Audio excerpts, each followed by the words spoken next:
মুসলমান দাবি করার পরেও জাহান্নামে যাবে কারা?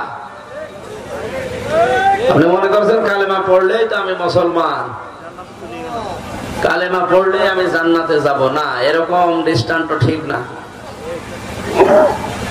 কালেমা আমি অনেক হিন্দুকে এখন পড়তে দেখছি, কি পড়ে না জান্নাত পাবে না। কালেমা পড়লেই জান্নাত পাবে এমন না, কালেমা পড়া লাগবে তিনটা শর্ত মেনে নিয়ে। আপনি মুখ দিয়ে উচ্চারণ করছেন, 2 নম্বরে ওটা অন্তর দিয়ে দৃঢ় বিশ্বাস করবে, কথা বলেন না কেন। 3 নম্বরে ওটা বাস্তব জীবনে আপনার প্র্যাকটিক্যাল লাইফে দেখানো লাগবে যে কালিমা এই চাই এই নিষেধ করে। আব্দুল্লাহ ইবনে উবাই চামড়ার মুখ দিয়ে কালিমা পড়েছিল কিন্তু অন্তর দিয়ে বিশ্বাস করে নাই, কথা বলেন না কেন। এই জন্য লোকটা কি শুধু মুনাফিক না, মুনাফিকের সর্দার। তার সম্পর্কে আল্লাহ কোরআনে কারীমের আয়াত পর্যন্ত নাযিল করেছেন। বিশ্বনবী মুহাম্মদ রাসূলুল্লাহ সাল্লাল্লাহু আলাইহি ওয়াসাল্লামকে কেউ যদি অনুসরণ করে আংশিক, এখানে রেখে দেন, এখানে নড়াচড়া বাদ দেন, পেছনে দেন। আব্দুল্লাহ ইবনে উবাইয়ের পুরা জীবন আমি পড়ে দেখেছি, ওর জীবনে কোন জায়গায় রাসূলের অনুসরণ বাদ ছিল না, শুধু এক জায়গায় নবীকেও মানত না। রাজনৈতিক জীবনে ওর নেতা ছিল আবু জেহেল। আমার তো এর জীবনী যখন পড়ি বাংলাদেশের সাথে মিলিয়ে দেখি, ওর ভাইরা ভাই বাংলাদেশে লক্ষ লক্ষ আছে। ওর পুরা জীবনে আমি কোন জায়গায় ভুল পেলাম না, খালি একটা জায়গায়। ওর রাজনৈতিক জীবনে নবীকে মানত না, ওর নেতা ছিল তলে তলে আবু জেহেল। আপনি কি কথা বুঝলেন? এখন যদি আপনার জীবনে এরকম কিছু থাকে, আপনাকে আল্লাহ ওর সাথে জাহান্নামে দেবে। ওর সাথে যে দেবে, কোথায় পেলেন? এখানে এত নড়াচড়া করেন ভাই, কিছু লাগবে না, আরো কিছু লাগবে না। তাড়াতাড়ি দেখেন, যা বসাবেন বসিয়ে দেন, তাড়াতাড়ি বসেন।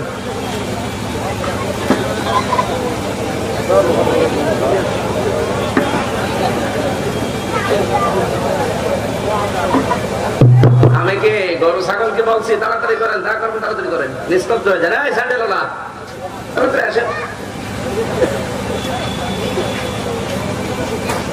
বসুন বসুন বসুন। এখানে চলাফেরা কেউ যেন না করে।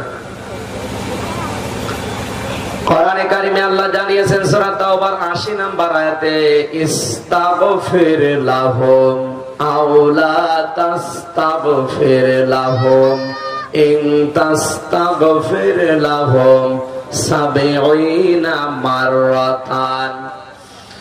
মাঝারিতে পড়েছি 70 মাররাতান পর্যন্ত বলার পরে জিবরাইল থেমে গেছে।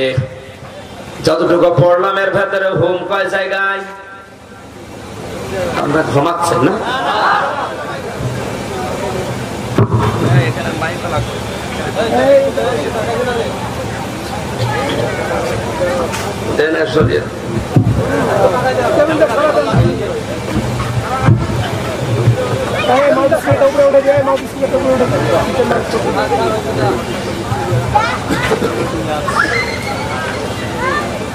একটু খেয়াল করে শুনবেন, কারণ ওই আশেপাশে কথা বলি খুব কম।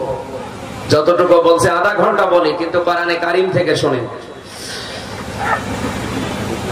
সূরা তাওবার 80 নম্বর আয়াতে আল্লাহ বলেন, ইস্তাগফির লাহুম আও লা তাস্তাগফির লাহুম ইন তাস্তাগফির লাহুম 70 মাররাতান। মাত্র এক লাইনের ভেতরে হোম কয় জায়গা?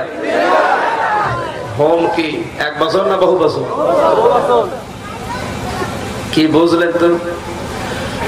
এখান থেকে আল্লাহ জানাতে চেয়েছেন ইস্তাগফির লাহুম আও লা তাস্তাগফির লাহুম, হে নবী আপনি এদের জন্য ক্ষমা চান আর এদের জন্য ক্ষমা নাই চান। ইন তাস্তাগফির লাহুম, আপনি যদি এদের জন্য ক্ষমা চান 70 মাররাতান, 70 বার। এই আয়াত নাযিল করেছে কার বিরুদ্ধে? আব্দুল্লাহ ইবনে উবাইয়ের বিরুদ্ধে। সে তো একজন, তার নাম না দিয়ে অথবা কা দিতে পারতো, ওরকম হোম দিতে পারতো। 1 বচন দিলেও হতো, না দিয়ে বহু বচন দিলেন কেন? আল্লাহ জানেন যে আব্দুল্লাহ ইবনে উবাই বেশি দিন দুনিয়ায় থাকবে না, কিন্তু তার চরিত্র নিয়ে কিয়ামত পর্যন্ত অনেকে দুনিয়ায় যাবে।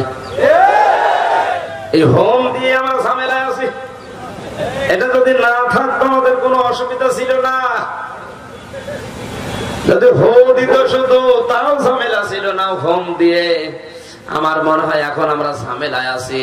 এটার জন্য কিন্তু কাফের মুশরিক বেদিন ছাড়া ওদের কোনো সমস্যা নেই। কারণ মুনাফিক শুধুমাত্র তৈরি হবে মুসলমানদের ভেতরে। ইহুদি খ্রিস্টান বৌদ্ধ হিন্দু এদের ভেতরে মুনাফিক তৈরি হবে না, হবে না। কিয়ামত পর্যন্ত ওদের ভেতরে মুনাফিক তৈরি হওয়ার সম্ভাবনা নেই। মুনাফিক শুধুমাত্র তৈরি হবে মুসলমানদের ভেতরে। এখন যদি আপনাকে জিজ্ঞাসা করি ভাই আমি ইহুদি দেখবো, আপনি বলবেন যান ইসরায়েলে যান, শুধু ইহুদি পাবেন। যদি কেউ বলে ভাই আমি খ্রিস্টান দেখবো, আপনি আমেরিকায় যান, খ্রিস্টান পাবেন। কেউ যদি বলে বৌদ্ধ দেখবো, জাপানে চলে যান, বৌদ্ধ পাবেন। মায়ানমারে যান, বৌদ্ধ পাবেন। যদি বলে হিন্দু দেখবো, ভারতে যান, হিন্দু পাবেন। কথা বলেন না কেন? কেউ যদি বলে আমি মুনাফিক দেখবো, কারণ ৯৬% মুসলমান এই দেশে মুনাফিক থাকার সম্ভাবনা নেই, আছে। আমরা যে দুই মুসলমান, তাহলে আমাদের ভেতরে ওই বীজ আছে। কাদের ভেতরে আছে? হাত তোলে তো। দুই হাত বীজ। এবার আপনি ধরা খাবেন। আমরা এতদিন জানতাম মুনাফিকের আচরণ ৩টা না ৫টা। ১ নম্বরে কথা বললে মিথ্যা বলে, ২ নম্বরে ওয়াদা করলে ভঙ্গ করে, ৩ নম্বরে ওর কাছে কিছু আমানত রাখলে খেয়ে ফেলে, ৪ নম্বরে কারো সাথে ঝগড়া হলে গালি দেয়। এলাকাটা গালি দেয়। আমার মাইকের আওয়াজ কানে আসছে না, মাইক ঘুরিয়ে দেন, গলা ভেঙে যাবে, এখনই গলা ভেঙে যাবে। মাইক ঘুরিয়ে দিন আমার কানে। ৫ নাম্বারটা এখন না রাত্রে বলবো। মুনাফিকের ৫ নাম্বার আচরণে ও মুখ দিয়ে যেটা বলে ওটার মুখের কথা, ওর মনের কথা না।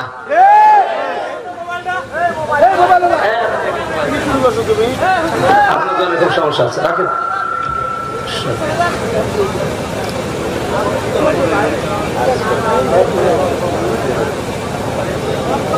আপনারা শুনছেন না, দিনের বেলায় তো শুনছেন না, শেষ করে দিলাম। মুনাফিকের এই ৫ নম্বরটা নিয়ে আমি ঝামেলায় আছি। কারণ আমরা মুখ দিয়ে যেটা বলি ওটা আমাদের মুখের কথা, মনের কথা ওইটা না। এখানে এখন যদি ইসলামের পক্ষে হাত তুলতে বলি ঠ্যাং তুলে ফেলবে, কিন্তু মুখের কথাই শেষ, ওটা মনের কথা না। আর মানুষের যতদিন মুখের কথা আর মনের কথা এক না হবে ততদিন লোকটা মুমিন হবে না, ও মুনাফিক। বাস্তবে দেখলাম কাবা শরীফের গিলাফ ধরে এক মুরব্বী কাঁদছে।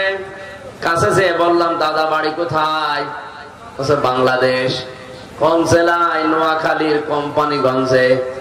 কাঁদেন কেন? বলছে আমি মরণ চাই। মরণ চান মানে? হ্যাঁ আমি মরণ চাই, আমি আর দেশে যাব না, আল্লাহ তুমি আমারে তুলে নাও।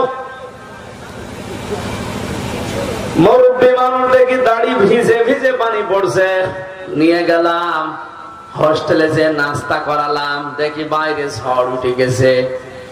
বললাম দাদা আপনার দোয়া কবুল হয়ে গেছে। কেন?